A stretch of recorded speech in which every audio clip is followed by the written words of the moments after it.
Ko koreke ho whangamoa I ngahi talawhakatap ko tope, whatapoa pa me hen, talangata I teo whai ki tō mama. Ka atāe whainga maari e koni ke o atuai ho mo pulukalama whakawike koia, ko e whawhango saione, ai au ko whahoko atu mau pe mo whaifkau a Salesvaka pe me sene a Steria, pe mai whatawanga pe kainga o ku ongolere I atu pe tau pulukalama ke teki mo tolu, I ha tapa pe ku ke lava o whanongoa mai e tau pulukalama o ku watu e taitai loto whiawhia mo loto mawhana ke teki mo tolu ko toa pe.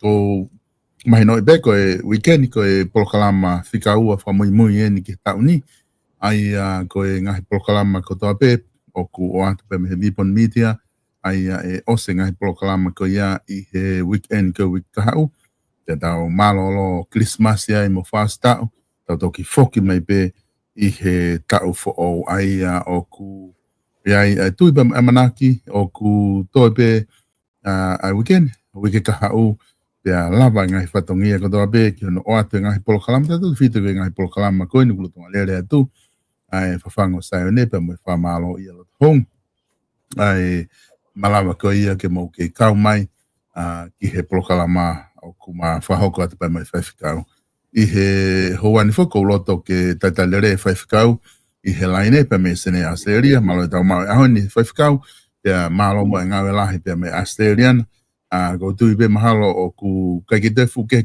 Australiana pe mo New Zealand he taini me he afu, ka ku mo whewhe hake whaifikau, whewhe hake pe mo e family ki ahoni. Ia, malo bito e solo mau whainga maari pe ko whawhetai lahi ki o tua mafi, ai o tua ko tamai pe alo, pe mohono lau maari ko uhi ko ene whakakato ai ta polokalama ko I anga maheni, ko uhi ko e ahon solo o ko tui o ku tatau pe mo mea o ku ke lea aki, mahalo o tau tupehe ea tatau ko uhi ko e hau e mawhana pe angi vela mai mo la pe angi iki matangi pe o tau o ngoi pe o whatu po mo ui ai ea o ia pe o ko tui nengo pe o ki velangi ki mautolu ia mautolu ka ko tui he tuunga he taimini ko tata en o ku ke ia angi moko pe ea pe I he la foki o ku ulo ko e family ko te kai update mai pe ko tui ko ne solo ko hi ko ki pare ko ne fai ai ta tokanga ki he polokalama o update mai ko hi pe mahalo ko na hanga ki na toke kirismati ai ngai pot ngau e pe o tatau pe ia pe mo e family ko tu ko tai mini ko te fulo ko fa tokanga ki ai ko hi fai tokanga tai mini ki he frausta o ko wi ngai alo tu ai he ku movete ai family I he malolo ai ko ospe e ta polokalama I wika hau pe o lere tau ki tonga mo hoku hoa pe mo e tokota kai alu ai family taha ki Brisbane pe alu family taha ki Fiji ai ko tu ngai tau tok whakataha mai pe I tau ka hau o whakatau ki he polokalama I o whakaata ai taimi ke kamatai. Pe au lelei be family e tu e taimini solo ka whafoki atu malo. Malo bito whaifikau ko e mea whawhiawhia ia mahino o se atu be na tau kamata whoke tau ni tau sio mai whaifikau ki ti semani ko e fuu taimi lahi ia ke tau wau mai ki ai. Hange ko lau wha taka ko he kakai ko e tamanina tau ilo I pete tau wau ki ai pete tau kau he kakai ko e tō tau he lotonga whanonga anga. Ka aku wau mai ni ki he toe ta polokalama pe ki he wika hau ta kei ngakalaku mea nātawa ngakalo pe kei whakahau holo pe ngahi mea koe he ngahi whakatu tāma ki he ngahi tawha ake ke aku pange ko ka lau koe mea ko mahino I pifoki he tawha polokalama whaifikau koe kakai ko tataki na tole o tua whakahau holo na tole me ngai whaingata o O whakahau holo ai koe whai whikau pa. Na malo u whakahau atu ai pe moau he tahu agi o mui holo he mea koe ke ka. He ma, ka pe moau. Ikai, o fumahu inga lahi au pito koe solo. Ko no inga pe he koe, mana tu I e koe misiona he nga he kuonga e tau whanga eiki o awat ke tau whanga kui u whanga whakatapu pui ange moe o pe o ku pau ke whai to tong tikite ai whanga more pau ke whai to tong tikite pe whai moe te ai e passport pe te mo pe te alu ke ponua muri nga o whanga missionary ke kuonga ne teknologia solo pe ko kuonga ni ko ai e tau ai whakamoui, e tau ai e tolo, ko i ko tu e media. Ka tonu o ave ko speri e whakamoui ki mamani. Paka whai whea ko ke whea, kuta whea la ki, ko ulua ki tau e tau. Malo tolo. Mone a hea bito whaiskau. Ka ku hangai ko lau kai mea ko tau wau mai ki te semani. Ko moni ho whakatala no he kamata whaiskau. O e toko taha katoa pe even he keiri. Whakone au mana ki te sema ko tau os whakaukau ta tō ke Christmas. Wha o sta o ko ngahi aho whukieni o ku lahi ai palani ai family lai ku hangai ko tala noa. Te ke wholau ko pe mo hoa pe mo e toko taha ki tonga. E wholau atu e konga family ki Brisbane. E wholau atu mo e konga family ki Fish. Ko ngai ko ngai family ko lahi apito o kuna o palani e na ngai tai holiday o tata te fitu ke ngai aha ko ni kako tonga fai ka ko e ai fala tai e folau ki tonga te ke mau atu ki tonga ai ngai akau fua ko to be o ku lak fua mai te se manini vai ka o tu mahalo ko ngai lo tonga tau o kai ke fu fe ko tai mi hau ke te se mani Akau ko na ke fua ko he lotonga tau Oscar dona to ulu he. Ne ki dice mani. Ai na meleni. Tege. Adon no au vai ficar mo ngai ulu akau ko ia. Mari abito.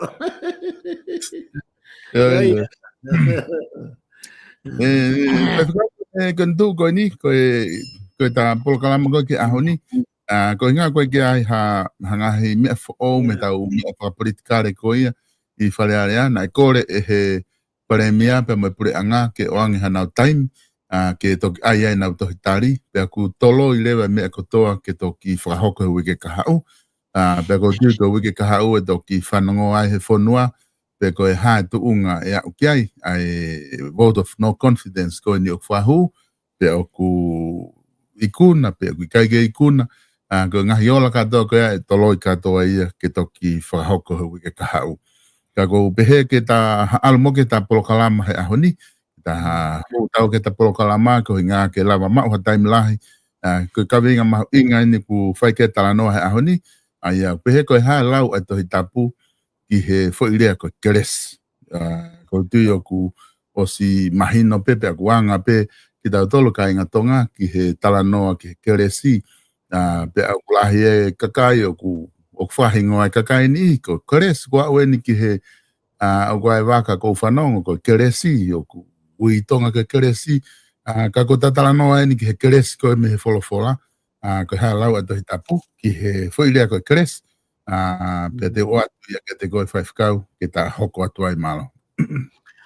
Io malo bito solo ko hui kata foki mai ke ta programa anga mai ni.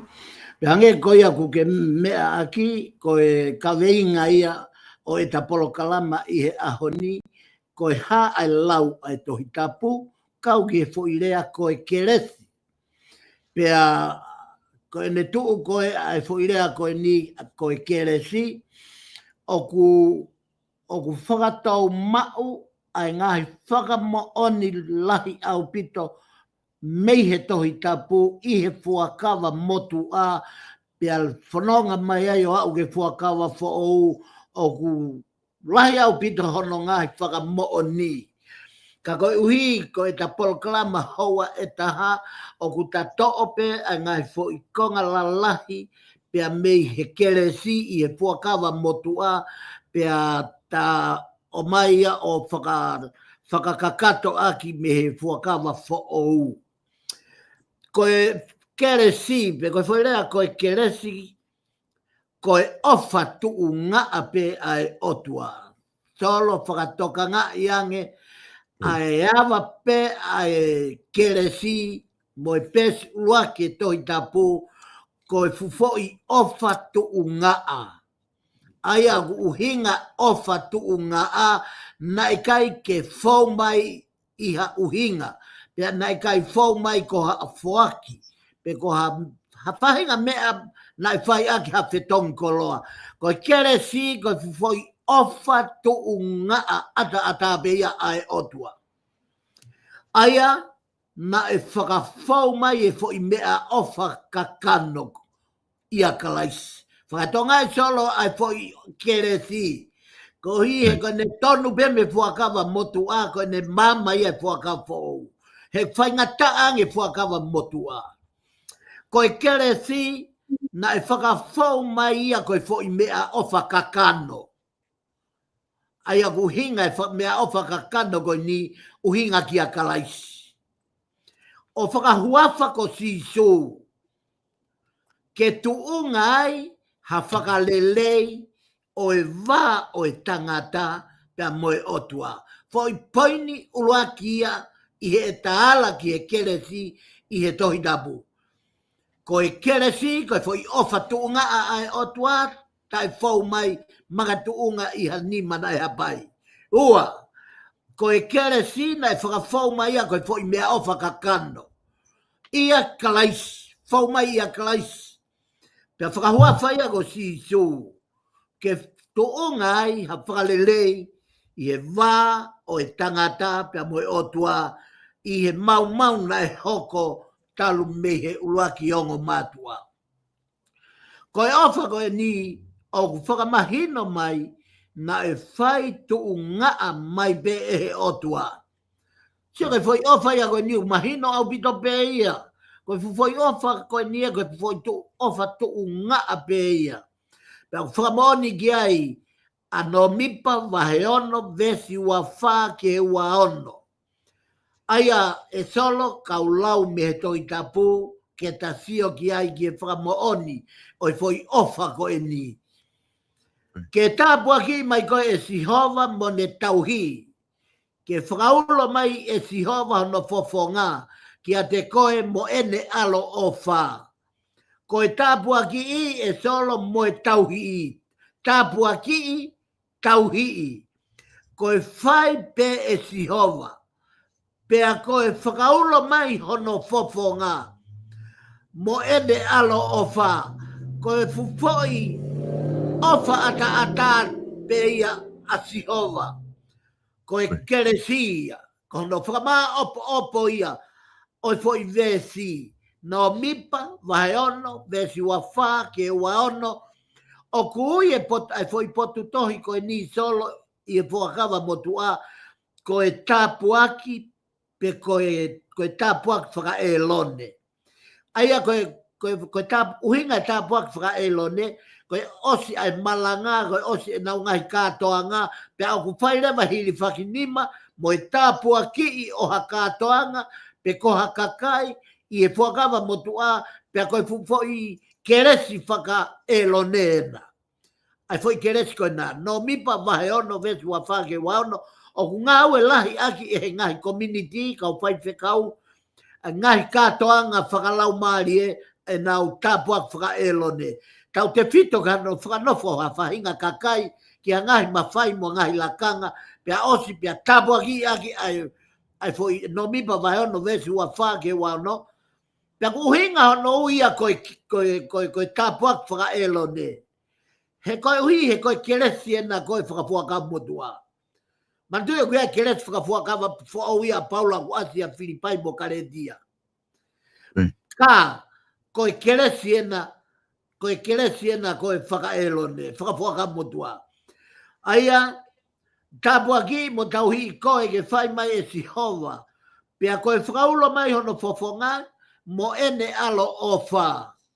Kala mai, ai mahu inga foi ofa ko ia hulungia ia maman katoa he foi fraulo mai be no poponga mamangia maman ko fe hui be he ta polo kalama fe ka pauna kai fraulo mai fofonga diova ko ha me ai mo ui ikai e mate me a kotoa pe o kai ulo mai fofonga diova mo sia ke mauinga e solo to tabu time la tau ta tolo vete lo loto e fangi moki me o ta fagi kai ke tau to kanga ke tau fekumi fekeri lo loto ki he kelesi ai ko whakafuaka motua porque tapua whaka elone.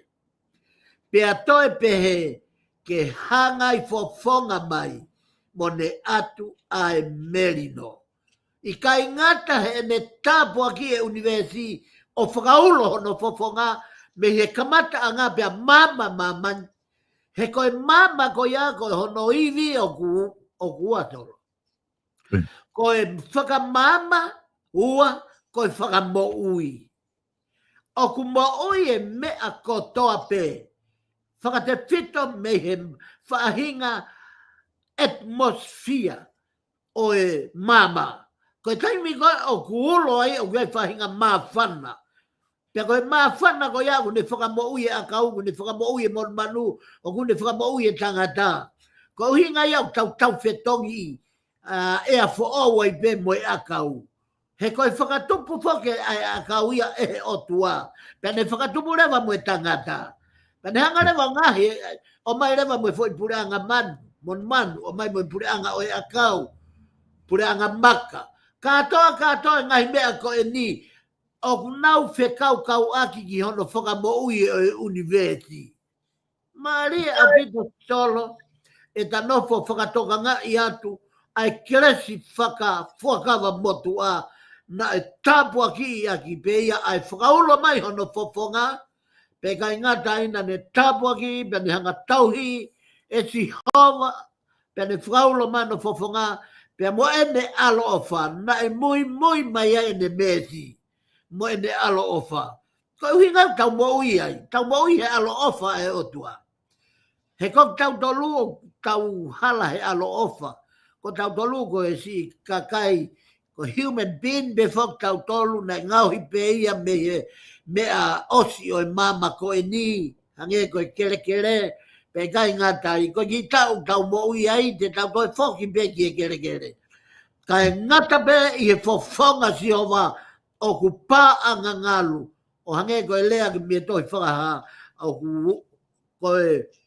ko e alifa pe mo o meka, pe o ku kamata me itaniti o whakaosi ki itaniti. Kagiahano kamata anga, pangu kagiahano ngata anga.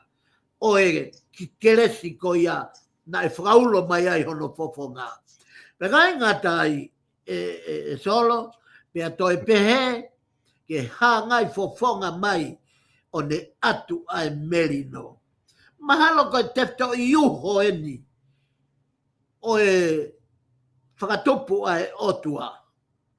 He ka mea ene o kuhoko solo, neongo ko pureanga akau, pe neongo ko pureanga mon manu, pe neongo ko pureanga maka, pe neongo ko pureanga pe koe haa tangata, pe koe haa pureanga i maman, Amerika, Pitania, Tonga, o au foki ki he tangata, na e whakatupu tau tolo he fwoi na tula, koe peia na e, o mai e he o toa e mata i koloa koe nonofu merino. Pake sio ki mau inga merino, hei kai ke whai ange pe alanga hapure anga kai oua ko nau merino. E solo. Koe pure anga ko tope te nau hei kai ke maua e merino, koe pure anga ia e holofa. Kua pau ke holofa ia. Pea koe lea koe nia koe lea whakapalo fita. Pea au makatu unga e lau mario e lea ia me he folofola. He tau mai a o toi lohi aki i he poto e tangata e folofola. Ko e pureanga ko toa pehe kai ke maua e merino ko pureanga e holofa. Ko e pureanga e mate. Ko e pureanga ko toa pehe e maua e merino ko e pureanga ia ko e ne whakalaka pehe e pureanga ia ko ia ki he au ki hono whakangingila e pureanga ko ia o au ki he taimi ko nau whewhiohi mo e keresi Pea koe keresi ko ia, koe ofa ia ai otua. Koe keresi ko ia, koe ofa ia ai otua. Koe poini ulua kia, poini onoa. O ta hau ki he, pea ko hono anga e taha oi keresi. Pea ko hono anga e taha oi keresi. Koe fuaki mai e otua o kui kai kau ai tangata o hono whingai. O kui kai ke tuunga ho tau huhu i, ko ha tau ngau e lelei. Pe ko ha tau tui, pe ko ha mooni ha tau whakatomala. Ka koe fuaki mola be en. Ia ai otua ata ata pe. Fuaki mola ata ata be. Te talu e lua hifa ngai poini koe nipa te talawa ai o sio loloto ki e fu eria o i keresi. Ko haite ne toe hanga whakahala. Ko haite ne toe whakaangai. Ko haite ne pehe mai o tae mooni. Ai fufoi keresi ko ia. Ko e hanga e otua o ngauhi ai tangata. Pea nai kaike ne ngauhi e tangata ke kau e tangata. I he ene tufa, mo ene whaiteria ki he keresi. Nā ne ngau he tangata i he tuunga, ho tau huhu i. Ko ho tau ngau, ko e ngau e lelei pe ki ha tau tui. Ko e mea kotoa pe o tau pehe ko e lelei ai tangata. O lelei ke tau tui ki he otua. O lelei ke tau whakahai o mooni e otua. Pea o kulelei ke tau whakamooni o mooni e tau whakatomala. Pea koe fuaki mola o whai e otua o kai ki ane kaunga e taha ai tangata e ki ai. Ka pau ko o tui ki otua o kai kaunga e to tui au ki ai. O kai ke kaunga e ho patomala whakamato ato au ki ai. Mea ko tope o whai tangata malo au pito. Hono whai e he tangata. Kana kai makatuunga ai keresia. Koi foi keresi ai o tua ia. Koi foi keresi pe ia nai fuaki mola. Ata abe.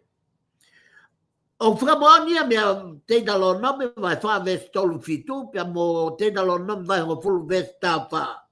Ai au pe lau e fulfula. Pea koe mea i he ene ofa ki hono ngahi. Ki ene ngahi kui. Kau toi lau atu.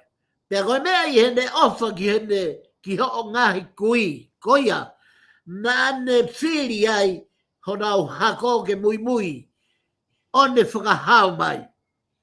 Koe mei ispite aki ai fotunga, pea aki ai fuuiwi. Koe fufoi fotunga koe nā koe imis. Koe fotunga oe otua, nai hahe whakamotua, nai hae ka mosese, i he afi, i he wā tala. Pe aongo mai mo ere o, ke to'o ho topu wae, me he potu o ke tu ai, he koe potu o ku tapu. Nai hape he o tua, i he tala noa ki ai, a tēnā lo non vai whāwes tolfitu. Nai ha mai e keresi ai o tua, i he leo, ha mai he afi, ha mai he whakailonga, i he maka, mea kotoa be. Nai ha he mana. Ka, koe ne ha ko ia, koe keresia. Pea koe keresi ko ia, i he tau fotu, na keresia, na kore koe e bosese, ke alu mo ia ki a whelo. Pea oangerewa he otua hono fotunga, pea oangerewa mo fu uivi ki ai, ke alu o whepaki aki mo whelo. Tēnā lo non vai o fulu vese o fulu mani, ma kane tae oua pe ai mamama. A sihova, ai mamana a sihova ki ho tupu anga, one o whai, ai a kuone whiri ai, honau hako, ke mui, io aki mo tolu pe, i he ngahi kakai, o hange koia he aho ni. Ko tala noa i beia ki he uhinga, oe whaka ofa au huafa mamana ka koe huafa si hova. He koe huafa o kune kātoi ai keresi kotoa pe. Koe hape ha tuunga o e keresi na e fau mai ai, na e ofai kone whiri honau hako i mui. Koe mātuunga ia whiri e hako o Mosese, pe koe hako e kau Isleri, pe koe kau Hebelu. Na e whiri e Jehova e hako o Isleri, ko hono hinga ke nau whai kom nā nite, pe ke nau whakatolonga a ngāhi wholofola ai otua ke a umai ki a koe moau he ahoni.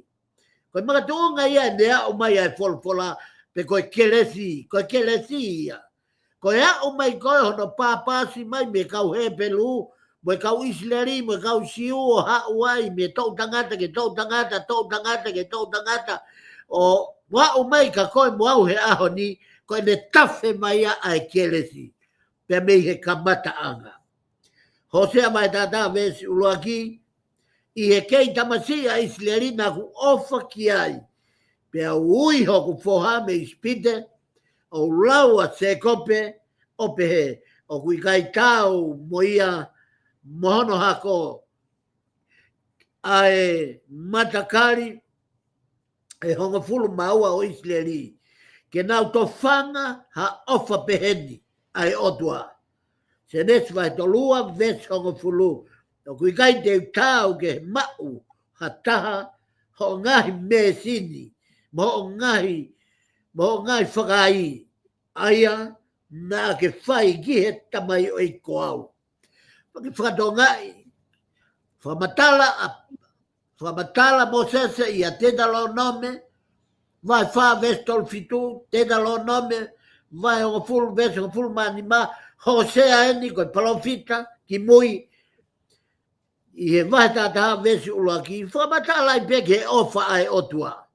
Whatonga i ange laua Hosea, i he okei tamasi i a Isleri, na e ofa i koe e otua, pena ne tauhi koe, pena ne ui koe kono foha, me isipite. Ta koe hiki a sekope pe mohono hako me isipite koe ui ai otua ke nau foki. Pea koe mahu inga ia o e keresi. Koe ofa ko ia na e whai ai fwoi ko nanite ko hono foha pea mohonau otua koe keresi ia. Koe mea ia kui koe keresi. Koe keresi ko ha whahinga lelei pe ko whahinga tāpua ki wausia e moui. Koe tā, koe anga e taha o i keresi. O ku kakano, koe whakamore anga hala, o ku hanga e o tua o hanga e o tua o lolo ke ne lau o ku ikai haane toi hia. E whai behe tu unga he ne keresi. Koe whahinga iwi mālohi ana i keresi. Koe taha ana whahinga iwi mālohi o i keresi. Koe lava he keresi o whai ho ta whakamore more. Whai ho ta whakamore more.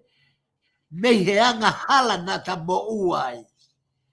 Pe tau sio ai ki he otua. Aia o mwani pe koe otua kono uho. Kono mafu koe ofa. Taka pau koe ofa koe pēr tawhere vai keresi kotoa pe mei he fu mafu ofa koe ia. O inasi aia mamani. Pe kai ngatai ka kuhanga e he keresi o lolo hou hau ai otua. Pe moe whahinga tautea nei toton ke omi ke whahinga i tangata i he ene whaianga hala. Ma tau sio ke iwi ma lohi o keresi. Hanga he keresi o lolo e fuiwi ko ia o e hou hau ai o tua ke whahinga i tangata. He tau whaianga hala. Pe kai ngatai, pe kun malama he fuiwi ko ia o e keresi. Ke ne hanga taofi ha tau teu ke hoko mai ki e whahinga o e tangata. Mau inga au pito ia o e keresi. Mei he tafaaki o e fuakawa motua. Ko hui he kuhanga e he keresi o whakatonu tonu e tau moui mo taki tonu ki tau dolu i e hala whanonga ki e otua, ki e tau mauai ai otua, pia i he fuakanga motua. Ko e tuunga ia o e kelesi. Wakai e ngai tohi whakamooni ko ho sea vai tata ve siva ki o pulu. Ai sea vai tolfa ve sua nima. Ai sea vai whawha ve siu oua. Ai sea vai whavalu ve sivalu ki tata.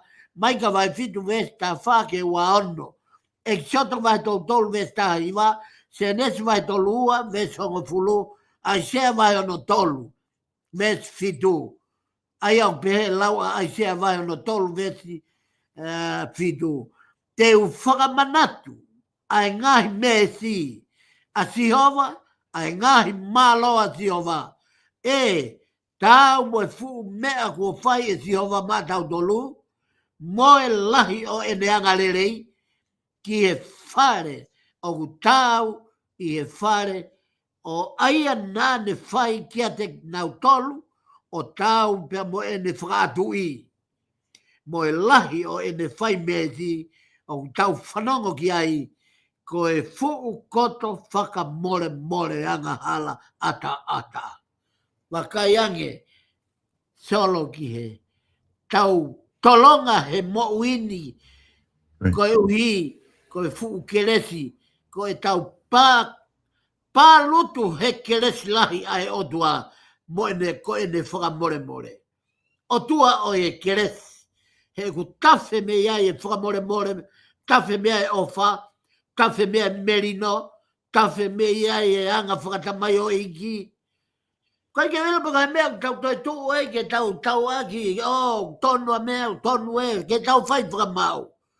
Ta kua si tau tu mai pe keresi ia koe whai whakamau ia. I he mahu inga e tohi tapu, mahu inga e keresi, he koi aku ne tataki tonu ki tau tolu, he hala whanonga, mei taimi ki i taniti. Koe anga e taha o e keresi. Ko e whaunga whaou, o e whetu utaki ai o tua mo i tangata anga hala. O kutoe whe fuakawa aki ai o tua mo i tangata, o whakapapau, e he tangata tene nofo ko e whohaia o e o tua, ko e mea eni na e tangi. Whakatonga e fo i konga ko e na hono whao i keresi, o talave ki ai solo, ko e whaunga whaou o e whetu taki ai o tua mo e tangata anga hala. O toi whe fua kawaaki ai o tua mo e tangata o whakapapau e tangata tene nofo ko e whohaia o e o tua. Toi whakapapau e tangata o lava ke whai anga hala e tangata ka ihe na whepiki taki peka na whekauaki mo e o tua. Pe aku malama e tangata whaianga hala, ke ne toe whefua kawa atu o ua. Pe moe o tua, koe uhi, kai lava ke ne toe whoki ai ki he o tua. Tala noa ai fo i potu, ai fo i ulunganga koe na e keresi, i e whainga maria e te toge anga hala, pe te toe maua whainga maria tu o ua i e whato mala, tala noa hena ki hena tula te vita. Aia, oku toe, fe fuaka wa ake ai o tua pe mo i tangata o fe whakapapau aki. Ai tangata ke nofo ko i foha o tua pe mo o tua ko i tamai ia ai tō tākoe. Na e tangi tau tapa pehea King David. I e sā me nima ngofulu mātaha vesi hiva ke vesi o ngofulu. Pehea e David i e ne tō i a pāti sepa. Ko foi tō whakaririfu solo. Aia koe kusio koe a ku tape mo lau marie maonio ni kau huarela e au ai foi vesini o ko ki ori a ngiau ia Devita koe kusio ko ke foi vesi ta ko whakatulau ke lau marie kau fai foi whaka o ko ki ori a ngiau he ko au ia na ku wheau aki pe au ia na ku kaihaa pe au ia pe na ku tae ofa, pia nau whai anga hia keke, ne te keke wau ki he whakamāwai mari. Pia te keke wau ki he ki hawhahinga ke uhanga o whanau i ha whakapongi o taha ke magatuu ngai ha whaianga hala. Tako ki, ai me koe rea koe whai koe ngau e kei kamatonga ki me au i a David. Kai ke, ko David ai na i he pongpongini. Hanga ke, whanau ke whakatamala nai whai e David a. Ilo e David nai whiauaki. Ilo e David nai whakapongi. A ulaia. Ilo e David nai ne vete mari. Ilo e David ngahi te fito e anga hala. Pea koe tautapa e na. Mana tui, koe tatala noa e na he fo i keresi. Koe anga e taha o i keresi. Koe whaunga fo ou. O i whetu taki e o tuapa mo i tangata anga hala. Tatala noa rewa i a David. I he tō a David, pe motu a David me o tua, pe a toi kore a David, ano whainga maari. Whanau koe fwoi koren. Sa me ni manga fulu mata ave siwa ma honga fulu. Hanga kehe mehe e ku ngahi yanga hala. Kore hanga ton pe a David, e o tua, ki o whamai e si o kehe atu tapu mo koe. Ki si o kehe, o te ke fu si ofi behe e ku. Ko hi, o ke hanga toka mea i ai whanki mawhihunga ko toa pe mo efe i hokuloto. Ki hanga kehe atu, kau whenga ke whai a whakatomala. Pa koe whai whakatomala ena nei whai Davida. Hanga kehe mehe e ku ngahi anga hala, pe a tama tei e ku hia kotoa. Koe mea ia, na e awa ia Davida ki he tapuaki ko ia, koe ne kore tato e afe, kore hanga tonu i kai ke toe, whaka kore pe David hanga tonu ki he otua. E otua tamate iange e kuhia kotoa. Pea ke whakatupu i a te au haloto o ku maa. Tange David, ki tafi ange ki tua e veve mo kino haa mo ngau haa kotoa pe. O ku e whihia ai mo uri ai e ku mo ui. Ka ke hanga whakatupu i a te au haloto maa e otua. Pa ke toi hanga langa i hoku loto halau maari e totonu. Ki kata toi wheo i mo koe.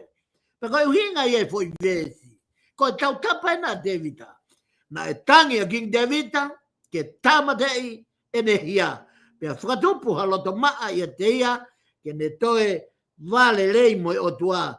Ke whaou e ne whetu taki, ka na toe hoko atu, e na whetauhi aki, mo e na whe ofo ani.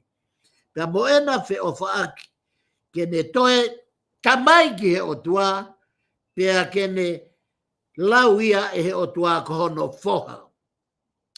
Pea whilau pe tō e tāpuaki o huri mai a sisu klaisi he loto whare o Davida.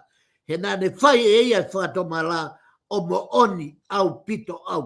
Nai kai ke toe, uf kaua e ne kore, tamte e kuangahala, tamte e koe. Pake hanga kehe koe me kuhia. Koe tala noa koe ki he fuakam whou o lau ki he whoha mau koloa. Kawena solo taki tō ka taki hū ke fuaka whou Ei. Koe tala noa maari e na o whai e sisu i he tala noa i he tohi maake mo e tohi luke. Mo e tohi matiu. O tala noa ke whoha mau koloa. Pau peku koe taha kotoa peku o whanongo ai. Tala noa ki tō taha whoha mau koloa. Na ne kore ia no ina si ke oange kai aluia. Kai mamahe ia me iapi. Pake si o hena e solo. O talera hifu ka nau ka mau hena koe fo itala noa whakatata ko ia koe uhinga ka Davida. Si o ange, talo e tau lau e toi tapu, mo e kai ke mahino ia ka tau tolu koe uhinga si su ka Davida. O ki whakatonga? Ai pehe koe he tala noa ai tala noa ke alu ai foha kai tō pe tamai, hapai hono nima, e ne ofa ki koe ki ai. Koe uhinga i fwoi tāno whakatata koe naka Davida. Koe na wasi koe na wheofa aki ke ne toe tamai ki he otua, pia ke ne toe lauia ko hono foha. Koe tala noa ko ia, i he fuakam whaou, koe foha mau koloa, na e kore koe hono ina sika e hopo ia ki ala o alu. Ko e whakatata ia e sisu hene pala polo ki a te vita. Ko te vita e fua mau koloa na e kore ange ki a te ia ke oange hono ene koloa kai alu. Pea alu koe pea toi foki pe. Ko uhinga ia toi foki koe na o e whakatoa mala koe na a te vita. Mana tui, foki ke foi ulu o e kawenga. Ko e anga e taha o e kelesi, ko e whaunga fo o e whetu taki ai o tua mo i tangata whaianga hala. Ko ia tatala noa ai i he toka te rinde a te vita. Pe kai ngatai, te vita ia, pe toi hoko ki ai bemu sere maia.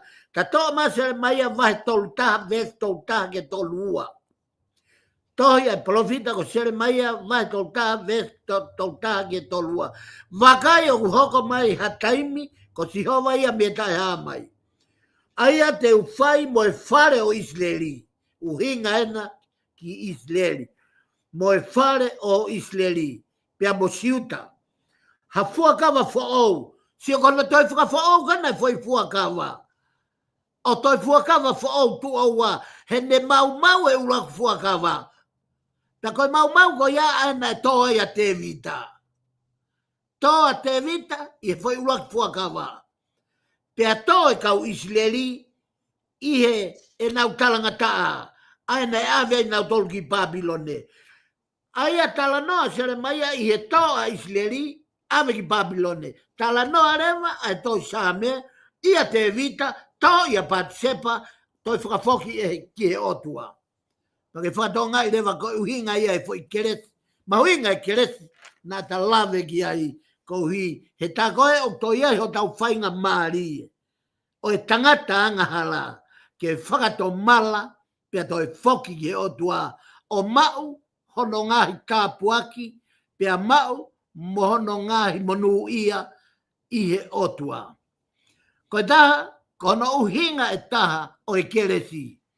I e whakamotua, ko e whaka ofa, pe mata lelei, pe marie, pe tek whaiwa. Ko e uhinga ena e taha o e keresi, mei he whakawa motua. Ka o whakarea ia ke ia aki ai i he whaka motua ai whaka ofa pe ko mata lelei pe ko maari e oha whaiva uhinga ki a taha whaiva maari e mamata i whaka holo mana koa ene whaiva pe a tek whaiva tangata sino tonu pe a o kuangai whaiva pe a uhinga ki ai e keresi.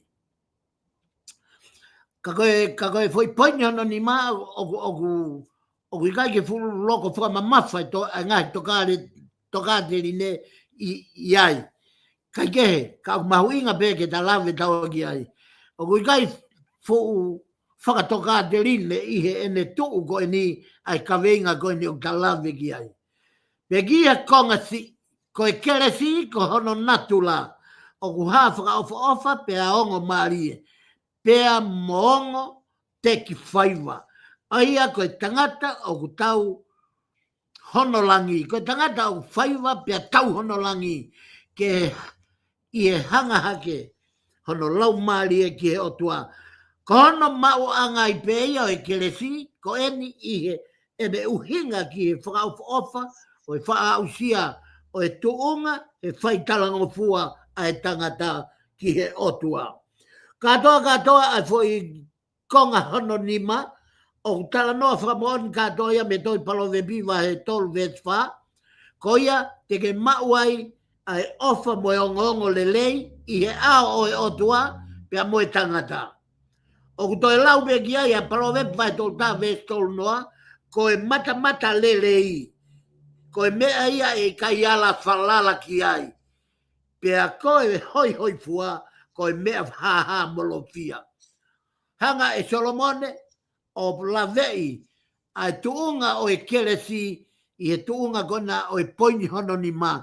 Ai mahuinga o e whaka ofa pe koe mata lelei pe koe maarie i ha toko taha tek whaiwa. Wagai ki a palovet va he tolu ves fa, ko na ko si lau atu solo, fa ta mo palovet va he tolu ta ves tolu noa. Ko mata lei, ko mea kui kai ala falala ki ai, pea ko hoi fua, ko mea ha molofia. Ko e whakauhinga i e whakafou. Ta whakmen, sila whai poin bena ni mau tatao mai. Ai a koe tatao mai ko uhinga o ke whakatatau beke tataimi. Ko e whakauhinga pia me whakafou o kui kai ke fu kehe fe ai whakauhinga ko ia. Pia mo e whakarea ko ia i ngai whaunga ke o hange koia te tau lave ki ai i laloni. Ko e keresi ko e ofa ai otua. Ko e whakafou en. Ke te hawa tau en ke whakafou mātiu maa ke luke tione o lere i au. O ku tala noa keresi ki nau tolu he ofa ai otua. O ku hinga hene keresi ki he ofa ai otua. Aia na ane nofo ia ai tangata ke tuunga ai hane tui ai tangata ki he otua. Mau ia ngau e vai wha ves tolu. Aia o pehe lau ai folfola. Pea na e tou kaua a setiveni na ne whai i he lotonga o e kakai. Ai ngahi ngau e whakaofo, mo e ngahi whakailonga. Na e mamafa he ne whonu he keresi. Mo ma whai au pito ai keresi ko e ni. Na e whau mai i he ngahi whaunga kehe. Tala noa ena ki e taimina e tolo makai ai a Setveni, a Steveni, pe mahina o pito ai ongo e leo na ne lea mai kaito ke mo sisu. E o tua whakamoremore anga ki nau toluni he kui kai ke nau ilo ai mea oku nau whai. Ko e tau koe ai maka whakamoremore, ko e tau he ulu whakamoremore, ko e tau he mata whakamoremore, ko e tau he whanawhata whakamoremore. Tolo, ko e tuha to tonu ia o e tangata karistiane. Kai ai ha tangata pehe, ko e tangata lotu mo oni. Au ato e tari lea. Au e tau mai be kape atu, tau mai be kape atu. O kui kai ko e karistiane ia pe au more kelesia me iai. Ko e karistiane ke fonu i he kelesi. Hange ko Steveni. Ana, tanoa kia ngā ue vai whāwes tōtoro. Ko e whai mai be e otua o i kai kawai ai tangata. Wa kai kia luke vai urak ves tōu noa. Pea pehange e angelo, e mere. Aua te ke mana wahe. He kua ke tai maarie me he otua. He pelu vai whāwes taha no. Tai maarie he taloni o e keresi. Ko hui he teke whanau i ha tama pe e whakahuawhaia ko sisu ko e whakamoui o mamani. Ko e keresi ia tolo. Ko e mea ia ui he whakapou ko e keresi. Ko e ne whau mai o ai ka kano. Aina talawe kia i whakamotua he kamata a ngāpe. Ko e ne whau mai o ai ka kano a kalaisi. He ko kalaisi ko e huafa o tua ia. Ko e sisu ko e huafa ka kano ia.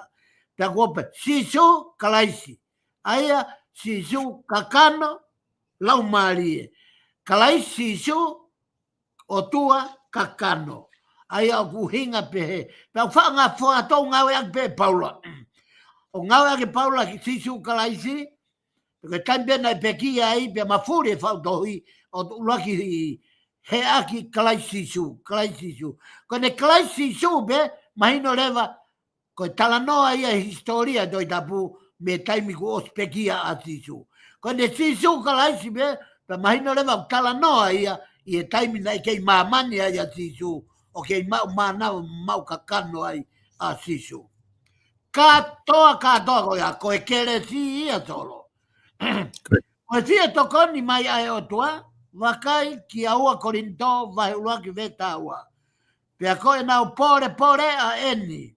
Whakapapau e nau konsenisi, he nau whakawhiangai ki mamani kai oma a ki atek mō tolu na e i he mā oni. Tala noa ena a ua korinto, ta noa Paula i a ua korinto vai uaki vese o fulmaua, e taimi na wau si ai e keresi, pea more pore, pea more fia, kan hange o nau whai whaka utu mauku e loto mamai. Ko hono hinga he koe kolosi koe mamahi. o ki kai hakolosi e whaka ene kete. Pau kai ki hakolosi e whaka maari e whaka tupu fia. Ko e kolosi, ko e tangi, ko e toe, ko e mamari. Pea ko e uhinga ia paula, ko e mau pore a eni. O whakapapau e ho mau konsensi. Ko e mau whakawhea ngai ki mamani kai o maa ki maudolu. Na e whai ihe tu unga ma on. Amsia, ai kau apostolo, ko nau ilo bei mamani e nau mo i ma onioni. Whaka o tua bea mo e loto hanga taha o i kai tuu i apoto, whaka i kakano. Ka ihe kelesi be ai otua. Ko i kelesi ia. Katoa ngahi.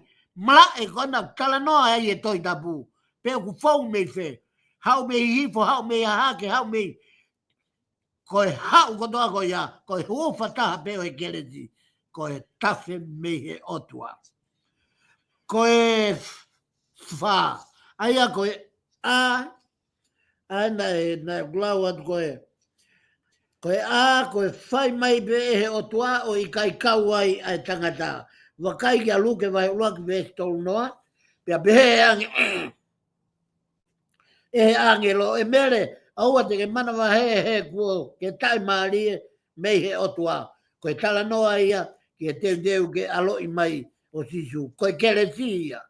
He pelu vai wha vesi taha no. Tai maari i he taloni ho kere si. Ko mere ia.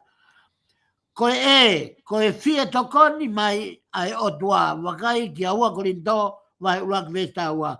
Pea ko e nau pore a eni, whakapapau ai ho nau konsensi, ko e nau whakawhea ngai ki mamani, kai o maa ki ate ki mo tolu i he ma oni.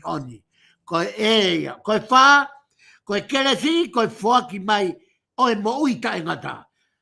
Whakatoa ngai solo, o ki ma opo ange e tahau ke whaka whau, ho ne hanga e whaka whau, o laku mai ngai poini koe, makatoonga ai hoka mai a sisu. Aia koe uluaki, ko hono whanau i mai e tāpou ko me, ko e ia. Ko e ne fia tokoni ai o tua mai ke au mai ke whahinga e tangata, ke mau ho tau tuunga, tuunga ma onioni. Tolu, ta hao eni ki ai, ko e kere si, ko e whaki mai, o e mo uita e ngata. Wakai kia ulak pita vai tolu vesi ua ki e fitu. O tau bea mo e kakai, kua nau kaunga ea, whoki mo nau tolu kia keresi, o e mo ui. Ko e kakai ko toape, te nau inase keresi ai o tua, ko e kakai te nau au sia, ai mo uita e ngata. Toko taha ko toape, o kia e ne ata, o kia e ne totonu, o kia e ne ea, o kia no mawhai, ki e mo i tangata. Toko taha ko toape. Ko e taimiu tau ke ai, ka ko hange ko e tala, ulak pita vai, tolu mesi ua, ki e fitu, o tau me mo i kakai, ko nau kaunga ea, whoki moki nau tolu, i e kelesi, ai mo ui, ka ko sisu kalaisi. Ka ko ha, ko e mea ofa, ko e taha ena, Alfa ko ene ngaue ke tau fai ma ai egi. Filipai vai uaki vesi wahi wa. He koe mea ofa ko ne o atu. Kia te ki tau tolu. Ai ngaue ke fai ma kalaisi. Oku i kai ko e tui pe kia te ia pe a ngata ai. Ka ko e kataki ma mahi foki ko e uhi ko ia. Mahu inga ena. O e tam tuu he tawhaki o kalaisi. Ko e ulaki, ko e tui. Tau tō aki e mahuinga e tui. Pea ko hono wa, kua pau e iai hono ngahi whaingata. Kai mbeu tau tui ei ka sisu ka laisi, o kua alu noa pe filia. O kua alu noa pe ai whaingata aia. Ko e oua pe ko pehe kua ilo kua tau whatomala, whanau i po au, paptaiso. Ko e tau mau pe tui, ka matarema ke ngau e mai ai whaingata a. Ke whai, kai toi mamai whaingata aia mea kita. Kua pau ke hao whaingata a, takataka milo pe ia kita kai wareva pe kua te tō, mo te hinga. Aia koi kātaki mamai whoki kouhi ko ia. Ta koi ai, koi kelesi, koi mea ofa whalau maari. Pe whakalau maarie ai o tua. Wakai ki aua Korinto vai hiva ves tolu, e feso vai wha ves ua hiva, uak pita vai nima ves o fulu, se mis vai uak ves tapitu, I longa ha foaki le lei, pea I longa ha mea ofa hao hawa, ko e aluhifo ia mehe tamai. Whaka mahina e he ngahi potu tohi ko e ni. Ua Korinto vai hiva ves tolu e feso vai wha ves ua hiva uak pita vai nima ves o fulu se mis vai uak ves ta fitu I longa ha foaki o ha mea lelei ko e foaki ia hao ai tamai. Sine mawinga e tau tamai, mawinga e ke tau nofa mao o whanongo ke tau tamai. He koe mea ko tau pengu ne foaki mai koe le leiki a koe, le leiki e family, le leiki o whanau, mau e poto, mau e merino, mau e ofo fani, mea kotoa pe tafe mai, koe keresi, mau kotoa ia, mau kotoa pe ia me tamai. Whakamahino I koe keresi, I he foi, ngai potoi koe nā, koe hau kotoa pe me tamai. Koe taha, koe kei, koe keresi, o kune langa ia tangata, ke whai hangau e lelei. Wakai kia ua Korinto vai tālo, ves tolu ua Korinto vai walu ves iono, kia ongo fulu. Koia, na mau kore kia taitusi. Koe mea I he a ana ai langa I o e keresini, ia te kinau tolu. Koia, ke ne alu foki o whakahao haoa. Mahuinga ia o e keresi, koe nea o mai e keresi ki he kia kita, o te wheohi mo e keresi o tua, pia ku hangarewa he keresi o whakahao haoa I e te moui. Tolo koe whakapuripuri, ta koe mea, koe Samolo, koe Helena, o kune hanga whakahao haoa I ai tangata karistiane. Koe na whaire kune hanga whakahao haoa I ki tau tolu. Koe keresi. Koe mea kotoa pea ku whau mai he keresi, ka pau te tau ilo koe o whau me tamai, pea ku tonu lewa e laka e kakaiko ia. Pa koe kakaiko toa pea toa mai keresi, pea nau lau tāpua ki ai, he koloa mo e ngai mea aua mamani, pea nau lau koe mea ia, koe tāpua ki ia me mamani, pea koe mea ia nau toa ai ki ngai whainga tāpu ngai ai la.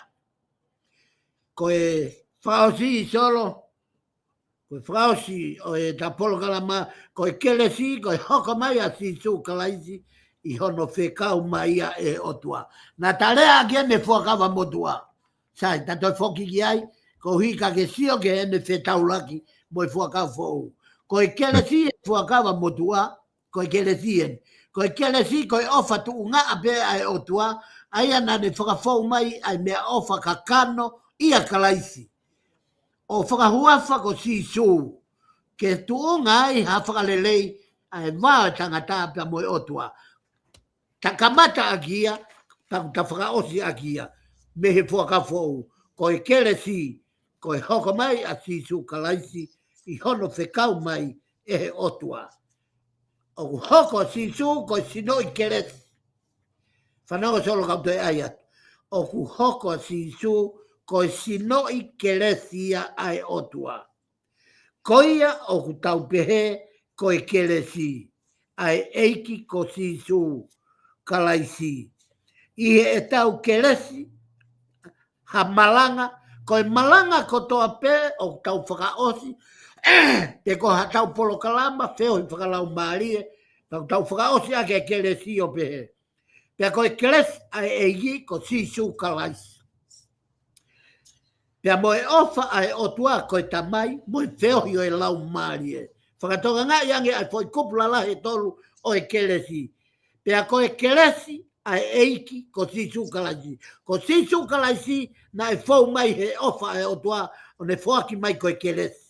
Ko e hinga ia tau keresi aki ai huafa sisu kalaisi. Ua, ko e lau maarie maonene, ko e wheohi. Pea kua pau ke hau e foi iwi, mo e foi malohi, mo e foi moui, mo e foi poto ko ia, mo e foi o ku hangei ha fu iwi moui, whakamakini to. Ke no foi e tangata, ke ua nā toi mavahe me he tangata, a ene mea kotoa pete ne whai ki he otua. kai ma oni e ne mea ko toa pe o fai i he ene feo i. Pea moe tamai ko sisu, pea moe tamai ofa ai o tua ko e tau tamai.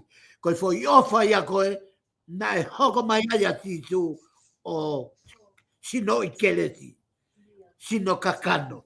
Ko i kelesi ia, ko i ne au mai ia. Ai au whakaosi he apostolo, whakatoa ngai na takamata whakamotua patalau a tapua whaka elo ne ai.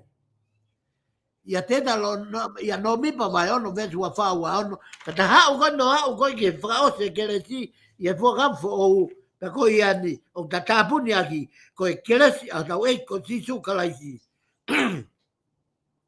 He koi kelesi ko sisu kalaisi. Pea moe ofa o tua ko e tau tamai, koi fau mai e kelesi he ofa e tamai. Pea moe feo hio e lau maaria na ea o mai ai, o ta inasi ai, na ea o mai kia ki taua i he tau feo hi, moe lau maaria maunioni.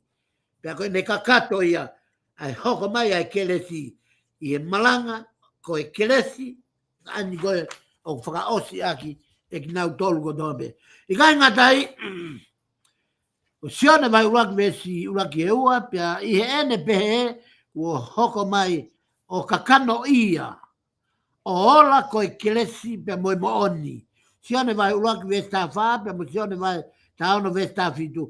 Kaka fau mai ai kelesi, moe mooni ia sisu kalaisi, o makatu unga, i he hiki mai, koi ai, o tau lau a kalaisi, ko e kelesi, mo oni ia ai otua uakpita vai nima veta wa pea ko eku wako naki mo whakapapau atu ko e kelesi mo oni eni ai otua pea iho o mau ia i mau tu mau ai. Ko i ngata anga ia o e ta whakamoni ki ho e ta hanga vete ai uhinga me he whakama opo mai e ngahi tapua ki o e kelesi me he tohi tapu.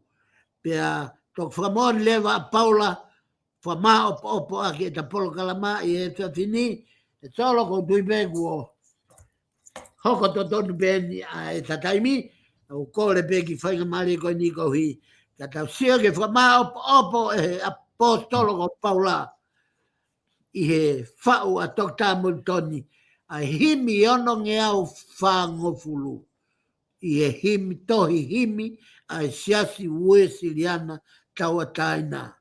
Oku pehe, o iau ai kelesi wha tolonga ko e tui mo amanaki. Ka e hulu atu pe a ofa, he toluni fungani. Mahino au pito, ko e kelesi, ko e ne tolonga, ko tui, ko amanaki, pe mo e ofa. Kau e ngahi, te unga tau malu o e karistiane. Ai tui, ai amanaki, pia moe ofa. Pe kai ngata i, ka te talamai pe, talamai e tok tamu tone vesvalu, pia nei langi ia a ofa tu uki mua. He koe o tua ko ofa ia, kalu pia mei mua i mua. Pia e whakaos tapone ves hiwa, e ke tau wha o fua e, koloani fu masan, o tauhi mauai pe, tauhi ke ue more me he family, mau tauhi ke ue more me siasi, mau tauhi ke ue more me whonuamo i pureanga, pea moha toe whiohi anga pe, oua mua, ko e kore me he polo kalamani, oua e more ai kelesi, ka e tauhi mauai pe, he koe kelesi tae ngatani. Ko e ne tae ngata e kelesi, ko e tau au si ai e mo ui tae ngata, i he pure anga o e otua. Solo mahalo ko e kakato ia e ta programa na i he pongini, kau whafokia, na kua mea ke tokangi ai solo. I kai whawhikau ko tiwe mahalo ko e kakato pēta polokalama, ka ki whai a peho whama popo whawhikau. Malo pito ai mau whanga mare, ko e sio pe enia pe me he whamanatu atu pe, ko hika ki taimi tuku mai e solo, whamanatu atu pe, na tau whama opo ma pehere son whaka aho, te hange koe aho ni, koe kaweinga o e aho ni, koe whakailonga me he otua, pe hono le soni ko luke vai hongfulu mataha, pe o pehe ai lau ai folfola, pe ai he te ohofi mai, ai ngai kakai na ane hanga o lea o pehe, koe tau tangata koe ni, koe tau tangata whai kovi. Pea kuhinga whai kovi ai tau tangatani, he koe tau tangata o kai ke nau ngā aue, ka koe tau tangata o nau fie mau whakailonga. Fie mau whakailonga. Pea hangarewa e si su o to'o mai ai whakailonga, koe o e whekau e palofita ko siona, ke alu ki Ninive. Te ke mau eni, ia luke vai tātā vesu a hiwa, tau noa, tau taha. O ka mau hau whainga maari. Pea koe mahu inga ia, o e kaweinga o e ahoni, koe whakailonga mehe otua. Koe toka taha kotoa pe o kui ai hono wā mo e otua. O kui kai ke pehe ke fau hataraha ia taha. O kui ai whetu taki ai otua mo e toka taha kotoa pe. Pea o kui ai o si mau pe toka taha koe ia, e ne ngai whakailonga mehe otua, pe koe lau maarie, pe o si mau pehe lau maarie, e ne ngai whakailonga mehe toka taha koe ia. Koe kore pia mehe polo kalamani, mau inga o whakailonga, toi whakailonga, ka pau ko tamate mate, pe ka pau ko holofa, pe ku homo hangahi lai papa, mau inga ke toi renovate, ai ke mau inga whakailonga, na ke o ku ilo, o afio ia i he o tua koe, mo natula, mo tale niti, mo hui, mo ngau e kune tutuni ka koe ke whai. Mau inga o pito ke whatonga ngai, ke ilonga, ai whakailonga ko ia oku kei hoko at peho mo taui. Ko hio hange ko le sona tau tala noa ia te vita, ke puria au pito ai otua ia taimilahi, pia toki tangi whakatomala a te vita, ia le sona ia ani. O ko whaatika mo tolu katoa pe, si mo tolu katoa pe kāinga whanongo, ko mo wawhea e te pile whakalau maari, o e aho ni.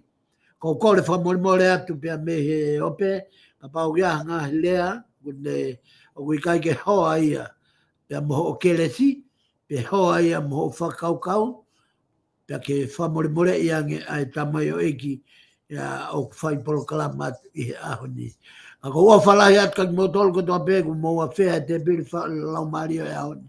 Patawangi, e hifo e neklesi, o liunga fitu hono mawhai, ke tāpua ki ho mo ngai whamili, pia moe ngahi, malui ho mo ngai whamili, mei he teu e fu ngahi aho malo loko ia, o tau hanga kia. O whatka te koe sol, pia moe whai o e polokalama hanga maheni, kua ui e otua koe pe koe lau maari e, ke hanga o whakahoko i he ea, ke whakamo ui a hono kakai. O whatka te koe, peka o whatki he kau ngā whanonga kotoa pe i he Polokalama Vipon Media, kau tatau atu tua eke o whatu. Malo apito. Malo apito, whaiwhikau, whamalo atu i he lava ko ia o e Polokalama o e ahoni. Whamalo atu mo tolu koto pe kāinga, ange ko ia ko o atu whaiwhikau, whawhi ki mo tolu ke tau Polokalama whaos ke tau ni, ai e whahoko atu ia i he wiki kahau ka mo mea.